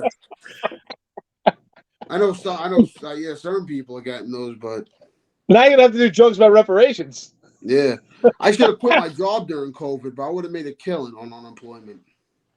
Oh yeah, do it. I knew kids who were sitting home; they were making more than me just sitting home. Well, listen, that's the problem. That's why inflation's so crazy right now. They're giving out all this free money, and people have all this money to spend, and they don't have product because we can't get anything because of COVID, which makes inflation go insane. Throwing all this free money out did not help. And now you can see what the federal government is doing. They're trying to raise interest rates to try to bring the inflation down. It's a nightmare. It's so out of control right now. They don't have money. They were throwing, and I wasn't turning it down. You know what I mean? I wasn't going to be anyone to turn it down. So when those stimulus checks were coming, I took my family to Florida twice that year. Yeah, but that's the problem. I mean, everyone's kind of like short-sighted and blinded by the money. Like, oh wow, I got free money, but it's one of those things. Well, enjoy it now, but you're going to pay later, and we're all paying for it. You know, you feel it now. You go to the grocery store, you come out, your wagon's not even full, and it's $400. Like, what the hell did they buy here? I know. You know, you got nothing. And it's crazy because it's like my wife, like we tried getting like help also. And it's like I make enough money to pay my bills, but like in the city's eyes, it's like he makes too much money, like we can't help him. But it's like motherfucker. But then I'm reading about you helping all these people who like aren't even like they just got here. It's like they were doing programs. The migrants were getting free work boots and OSHA cards. It's like I could use an OSHA card and a pair of work boots. Like it's true. No, it's crazy, man. We reward failure. Have you seen these hotels on Staten Island, bro? They look terrible. There's like I heard there's beer bottles. Like people talk to me, they say they all have mountain bikes chained to the fences. There's beer bottles laying around everywhere.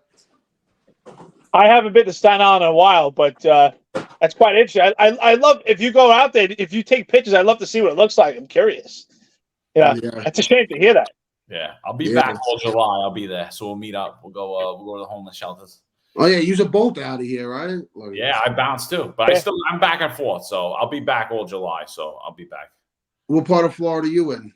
I'm in the Northeast. I'm like in between Jacksonville and St. Augustine. I'm in St. John's. Oh, nice. I got family up there. I got a bunch of family up there actually that they left. I mean, they left New York in like the '90s and stuff like that. But my uncle got a 3/4 pension from the NYPD, and he moved down there. He was in Jacksonville. Now he's back up here because he got a divorce. But he took his 3/4 pension. He left New York in like 2002, 2003, right after 9/11. Yeah. Yeah, no, it's nice here, man. It's a different way of life, dude. It's completely different. People are nice. There's less people, you know. Schools are good. But even here, they're starting all the bullshit too, you know. Yeah. And everybody's like, "Oh, you focus on New York too much," and I'm like, "It's all coming. It's all." I'm like, you know, so goes New York, so goes the world. Like, I totally believe that shit. And like, you know, New York's intertwined in everything. I'm like, all these people, they're from Chicago, they're from Cali, they're from Florida. What do they read? They read the New York Post. They read the Daily News.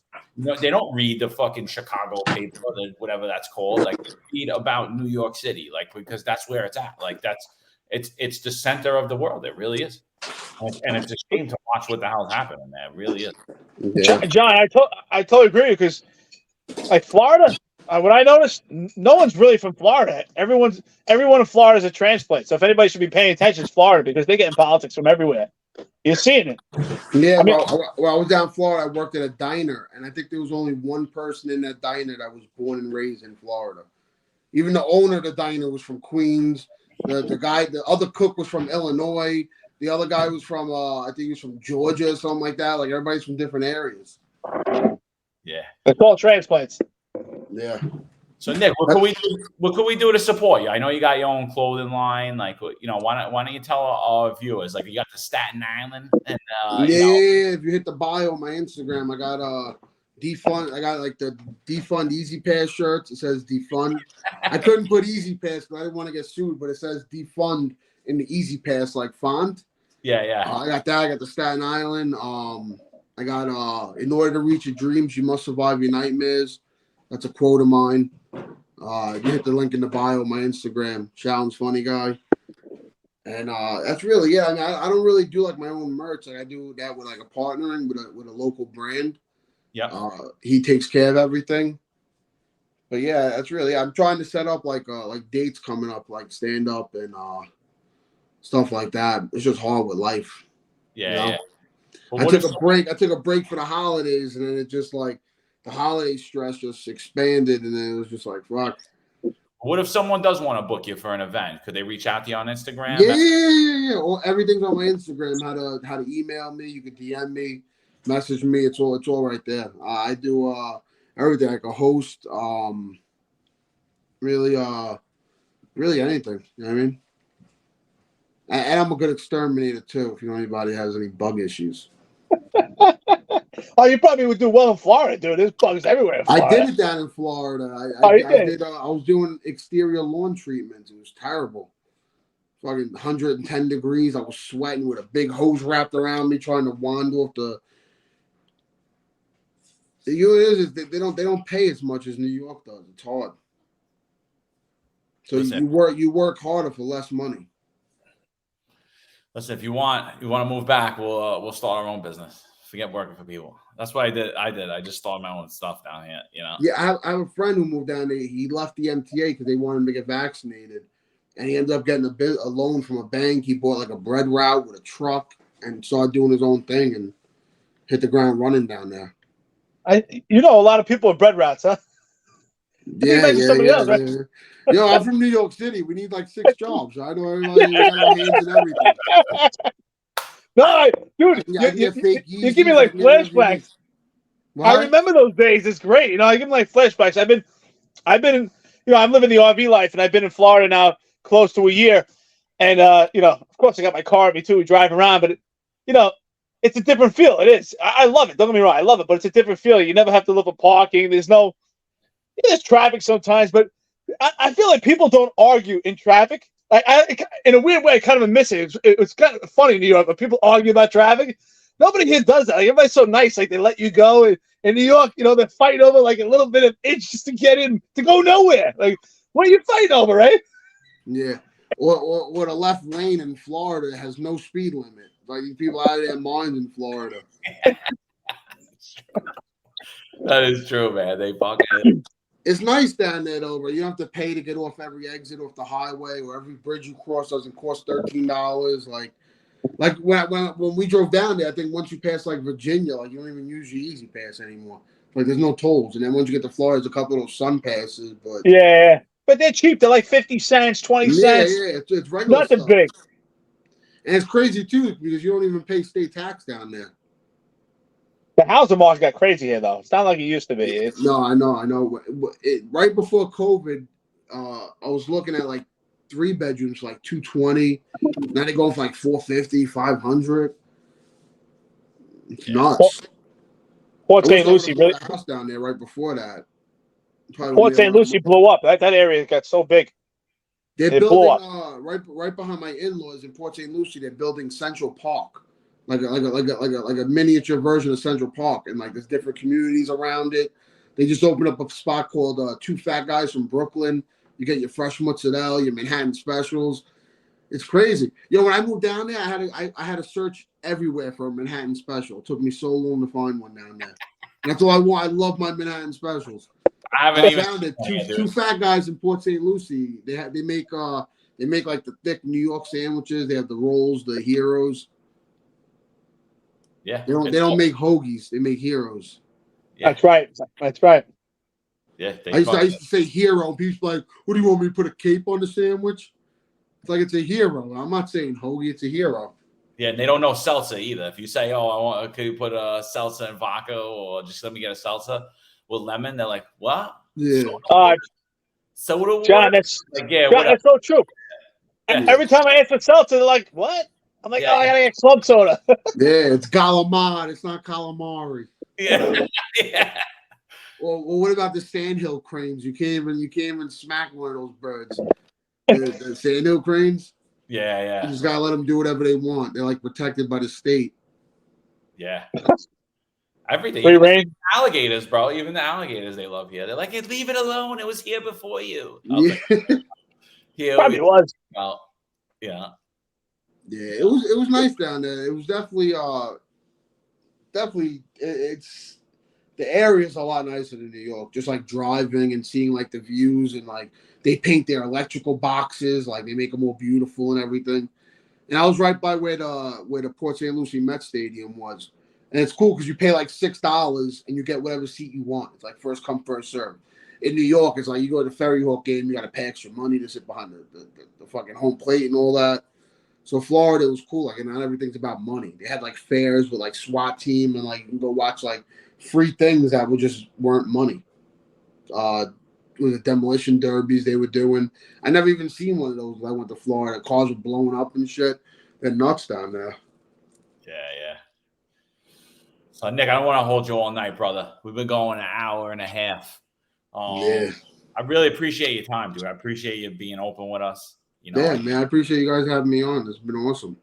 No, yeah. We would love to have you back at any time. If we do any events in New York, we'd love to have you open up, or do something like that. Do like a little comedy in the beginning, come out, be with some people.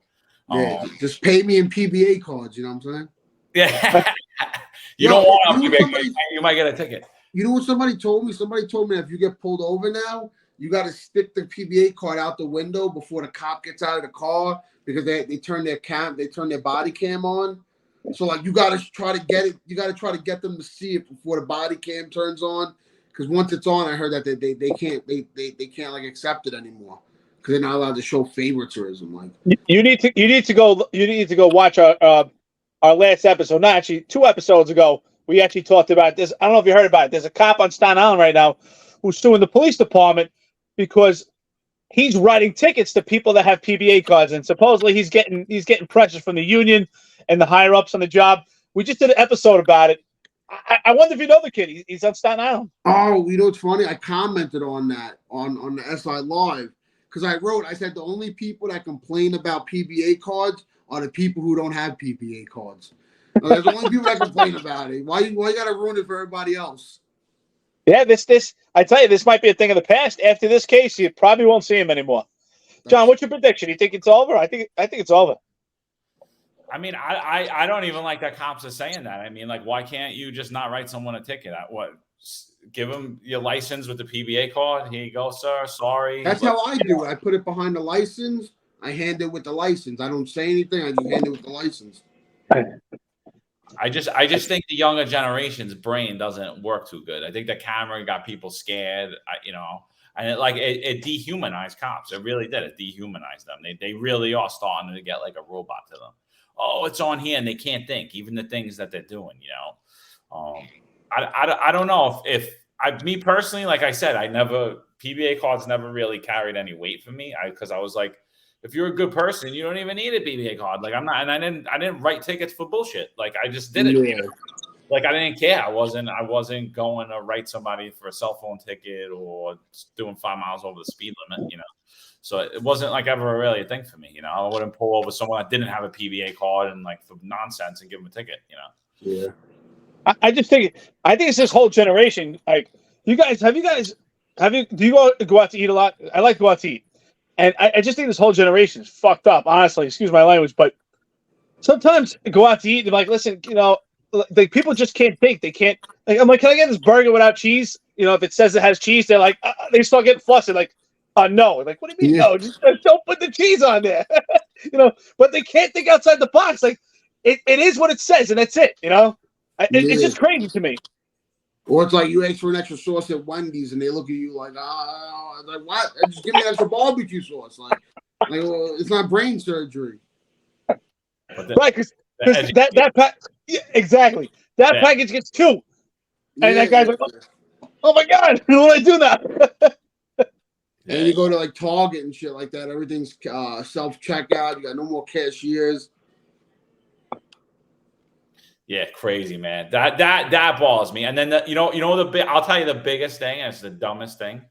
The one thing that like really like alleviated a lot of stress for me is I could never I would be coming home from work late. My wife said, "Could you go to the store and just get this?" And I'd go there and then I'd buy a bunch of shit and I'd get to the register. And do you need bags? I'm like, I don't have a bag. Like, yeah, I need bags. Like, charge me with a bag. I don't care. Like, just charge me. Like, what am I like? They will always ask you because they had no bags. So then you got to pay extra for these bags. It's so stupid. It reminds me of like the old school movies where you used to see them walk home with the paper bags, and it's like now we're back to that. It's like it doesn't make any sense. But what I don't get is like they're saying this is all for the community, but our country is the only country doing this. Like every other country gives no shits about the atmosphere and pollution and global warming. Like why are we the only ones that care? I mean, I'm sure there's other like Canada and probably London and New Zealand. Like they're probably like Australia's probably all on like save the dolphins and shit. But China and Russia, they don't care. They're gonna be polluting the airs and everything. And it's like, why should we suffer? Like, but then at the same time, it's like I can't have a plastic straw, but you're gonna give free syringes that are plastic. Makes no sense. Makes no sense. I mean, I think the biggest lesson that I learned here today is that you can't have a plastic straw to drink, but you have a plastic straw to sniff coke. Yeah, exactly. Honestly, I learned that too. It's pretty wild, dude. I didn't even think of it. Yeah.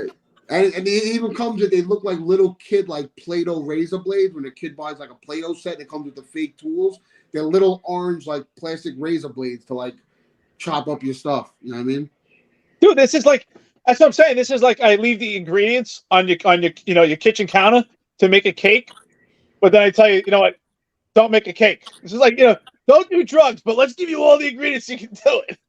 But it's like with this logic, then at this point, we should just give people guns. Because it's like the best way to fight gun violence is to just give out free guns then. Give people means to dude, you got a point. You got a point. Like, I mean, what are we doing here? You know what I mean? It doesn't make any sense. They're trying the signs first. This is a gun. So you know what? Away from all the people that don't use them, we put the signs up that there's a gun-free zone, and we'll let the people that use and carry illegal firearms, we'll let them go without any problems. Yeah, like the Staten Island Mall. I remember growing up, you see the sign, no guns, and you think, yeah, no guns. Like, people shouldn't be guns in it. And then now I'm older, I'm like, that just means that people who legally have guns don't bring your guns in here. That has nothing to do against the punks that are carrying guns in their pants. They're still going to bring them in. This is the guy who has a carrier's license who can't bring his gun in the mall. Yeah. It makes no sense. No, you're right about that, dude. You're right about that. It's getting crazy. So you know what, John? I think we need to go back to the episode that we did the mayor's crackdown on shoplifting. Maybe the mayor's right. Go out there and shoplift. Go steal stuff, and we're not going to arrest you. Maybe he's. You know what, John? We're wrong. We got to go back and we got to talk about how we're wrong and he's right. We should tell people to go out. I liked during the riots when that the jewelry store in Manhattan had a bunch of guards with Rottweilers. They were standing in front of the store with Rottweilers. Like, go ahead, try to loot us. And nobody was messing with that store. It's like, yeah, you don't even need a gun. Just get a bunch of Rottweilers and just let them bite them. But then again, everybody everybody needs like a Kyle Rittenhouse. Like every community needs one of those. And I'm just saying, you know what I mean? Is that too far? Did I just take it too far? Yeah, that's great, dude. That's great. Before we let you go, what'd you think about the Daniel Penny incident? Who? The subway where he choked the dude. That is the stupidest thing I've ever heard, because like I can understand getting mad at a cop for doing a chokehold, but it's like now we're holding that to regular people who would just defend themselves in public. Is the stupidest thing. It really is. But then it's also it makes my point where I feel like the city is purposely doing things that they know is wrong, like convicting this guy. Like, it's like, are you fucking kidding me? And it's like, but then you don't hear a word from everybody on the train. They're not reporting. How come they're not interviewing the ladies that were on that train that said that they were fearing for their life, that this man saved their life, that they were clutching their purse, and like, you know what I mean? Like, they don't talk to any of them. They just, it's crazy. It's crazy. It's the same people. It's the same people who created who turned George Floyd into a martyr. It's the same people. It's just. Well, it is the same people. You're awake, bro. You know what the fuck's going on, dude. Yo, bro, I play stupid a lot on Instagram because I don't want to cause like a division between people. But when people call me out, like, I know my shit. Like, I mean, I pay attention to shit. It's like one of those things where it's like, once you open your mind to it and you open your eyes to it, like I did a couple of years ago, it's like, it's so hard to look away from. Like, you notice everything that they do, and they think you're stupid. And people are stupid because they just get away with it. But that's what you just said is 100% right. We talk about that premise all the time. They like John said it on one of the podcasts. Mayor Adams just thinks these people are stupid. And you know what? And he gets away with doing it because, you know what? They are stupid because they believe in the stuff he does. You know what? Oh, that's a great idea. Let's get people off drugs. We'll have vending machines. You know what? How do we stop people from shoplifting? Let's get them a kiosk and tell them not to shoplift. Yeah. You know what? Great job. Thank you. Put your garbage out an hour earlier, and the rats won't even touch it. They won't even touch the garbage. Like, it makes no sense. It makes no sense. Oh, dude, you definitely got to come back on. But listen, before we let you go, last words for the audience. Anything you want to say? You know. Follow Shoutin's Funny Guy on Instagram, TikTok, Staten Island. We make the best pizza, best bagels in New York City. If you're coming to visit New York City and you want a taste of the real New York City, come visit Staten Island and try to stay away from the other boroughs, especially Manhattan. I'm putting a travel advisory on every borough except for Staten Island. You know what? I like it. You know what? We usually don't hear that.